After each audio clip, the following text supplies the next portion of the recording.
Here's a check of today's top headlines, the news you need to know before you head out the door. Investigators begin digging through rubble to determine the cause of the massive fire that smoldered for 4 days and engulfed a $65 million luxury apartment complex in Oklahoma City that had been under construction. At least 80 firefighters working in 6-hour rotations were called in to help extinguish the blaze that began on Tuesday at the 326-unit complex.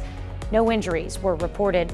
Oklahoma City firefighters were helped in their efforts to put out lingering flames by demolition crews who cleared areas and allowed access to hot spots. The luxury apartment complex had been scheduled to open sometime in the spring. The leader of the Missouri Senate says he is trying to find a magic path to an agreement on a congressional redistricting plan for his state. The Senate met in a rare Saturday session as a filibuster by a conservative coalition continued. Republicans hold 6 of the 8 U.S. House seats. A redistricting plan passed by the Missouri House is projected to continue that. But conservative senators are pushing for a map that could give Republicans a shot at 7 seats. The COVID pandemic has been part of our lives for nearly 2 years now, but we're seeing signs of a transition to an endemic.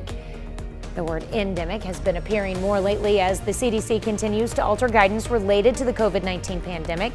An endemic is a disease outbreak that's consistently present, but limited to a particular region. Jessica Liberty of Freeman says COVID hospitalization numbers are down, and she's hopeful that trend will continue as we move past the Omicron spike. Yesterday, of course, was Valentine's Day, and couples across the 4 states showed their love for one another, and that includes Jeremy and Debbie Johnson, who are celebrating 31 years of marriage this year. Jeremy wanted to do something special, so he took Debbie to their favorite restaurant, the Mall Deli in Pittsburgh's Meadowbrook Mall, wearing the same tuxedo he wore for their wedding.